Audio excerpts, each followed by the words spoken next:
दो दोस्त होते थे। एक का नाम विवेक था और दूसरे का नाम अशोक।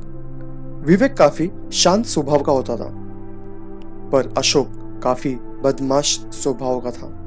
अशोक विवेक का मजाक उड़ाने का मौका कभी नहीं छोड़ता, चाहे वो स्कूल में हो या रास्ते पे।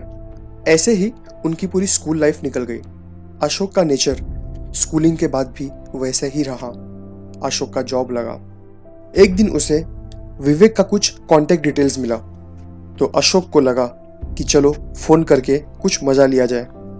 उसने विवेक को कॉल किया और कहा, हेलो लूजर, कैसे हो तुम? मुझे लगता है कि तुम कहीं पे चाय बेचते होंगे। मैं तुम्हारे यहाँ पे चाय पीने ज़रूर आऊँगा। ये सुन के विवेक के अंदर काफ़ी गुस्सा आ गया था, पर उसने वो गुस्से को कंट्रोल किया। अशोक की शादी हुई। शादी के बाद उसकी एक लड़की हुई। कुछ दिन से उसकी बेटी की तबीयत काफ़ी ख़राब होने लगी थी। उसने डॉक्टर को दिखाया। पता चला कि उसके दिल में एक छेद है और उसके ऑपरेशन के लिए 50 से 60 लाख रुपए लगेंगे। ये सुन के अशोक काफ़ी टेंशन में आ गया, क्योंकि वो एक जॉब करता था। वहाँ से इतनी इनकम आना पॉसिबल नहीं थी। इस बात से अशोक काफ़ी टेंशन में रहने लगा, डिप्रेशन में चला गया। उसने डॉक्टर से रिक्वेस्ट किया कि क्या ये फीस और कम हो सकती है। डॉक्टर ने साफ मना कर दिया और वो निराश होकर वहाँ से जाने लगा। लेकिन अचानक एक डॉक्टर ने बीमारी की गंभीरता समझ के उसका ऑपरेशन फ्री में करने का निश्चय लिया। अशोक को ये बात सुन के बहुत खुशी हुई। ऑपरेशन शुरू हुआ। अशोक काफ़ी उत्साह से भरा हुआ था कि ऑपरेशन के बाद मैं अपनी बेटी से मिलूंगा और उस डॉक्टर से मिलूंगा जिसने ये काम किया। ऑपरेशन हुआ, वो अपनी बेटी से मिला और जब वो डॉक्टर से मिलता है वो दंग हो जाता है। वो वही डॉक्टर है जिसका वो मजाक उड़ाया करता था। वो था विवेक।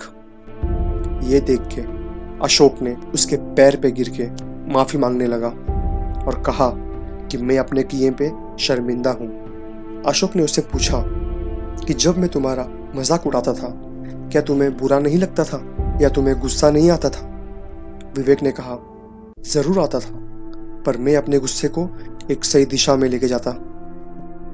एक बार की बात है, एक गुरु और शिष्य जंगल के रास्ते से कहीं जा रहे थे, पर रास्ते में ही शाम होने लगी और उनको पानी की प्यास लगी। तो पास में ही एक गांव आया और जैसे ही वो गांव पहुंचे तो देखा एक झोपड़ा था। वो लोग झोपड़े की तरफ गए और उन्होंने आवाज़ लगाई। तभी एक आदमी और उनकी पत्नी, साथ ही साथ उनके 3 बच्चे आए जो फटे पुराने कपड़े पहने हुए थे। गुरु ये सब देख रहा था कि इतनी बड़ी खेत है, पर उन्होंने इस खेत में फसल नहीं लगाया है। गुरु ने सबसे पहले तो पानी के लिए आग्रह किया, पानी मिल सकता है? तो उन्होंने गुरु और उनके शिष्य को पानी पिलाया। गुरु ने उस परिवार वालों से कहा कि अगर आप इसमें खेती नहीं करते तो फिर आप अपना जीवन किस तरह चलाते हैं? तो उस आदमी ने कहा कि हमारे पास एक भैंसा है और उस भैंसे का दूध बेचकर हम अपना जीवन चलाते हैं। गुरु ने उसकी ये बात ध्यानपूर्वक सुनी और उसके बीच में कुछ देर तक बातचीत हुई, लेकिन अंधेरा हो चुका था। उन्होंने ये निश्चय किया कि आज की रात हम यहीं रुकेंगे। तो लगभग आधी रात हो रही थी। गुरु ने शिष्य से कहा कि हमें इस भैंसे को ले जाना होगा और इस भैंसे को कहीं दूर जाके जंगल में छोड़ना होगा। शिष्य ने सोचा, ये तो एक गलत काम है। अगर हम भैंसे को ले जाएंगे तो ये आदमी अपना जीवन कैसे चलाएगा? लेकिन गुरु का आदेश था, उसको ये काम करना ही पड़ा। वो अपने गुरु के साथ चला गया और आधी रात को गुरु और शिष्य निकल लिए, लेकिन भैंसे को भी अपने साथ ले गए और दूर कहीं जाके उस भैंसे को छोड़ दिया। तकरीबन 10 साल बाद वो शिष्य भी गुरु बन चुका था और भिक्षा लेने का काम भी करने लगा था। तो उसने सोचा, 10 साल पहले मुझसे जो गलती हुई है, क्यों ना मैं आज उस गलती को सुधार लूं और मुझे उस आदमी के पास जाना चाहिए और जाके माफ़ी मांगना चाहिए। गुरु उस आदमी के पास पहुंच जाता है, लेकिन वहां पहुंचते हुए वो देखता है कि खेत में जहाँ पे कुछ भी फसल नहीं थी, वहाँ पे फसलें लहरा रही थी, बगीचे लगे हुए थे।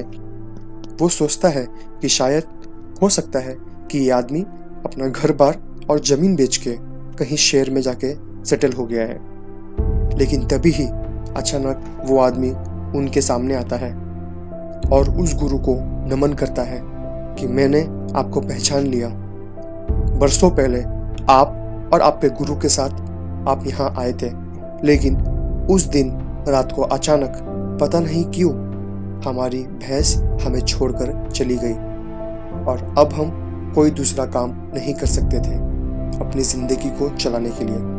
तो मेरे पास कोई विकल्प नहीं था, तो मैंने जंगल से लकड़ियाँ काटता और उसी को बेच के अपना जीवन चलाता। फिर धीरे धीरे मैंने आम के बगीचे लगाने शुरू किए और आम आने लगे और आम खरीदने वाले भी लोग, और मुझे अच्छी खासी आमदनी होने लगी।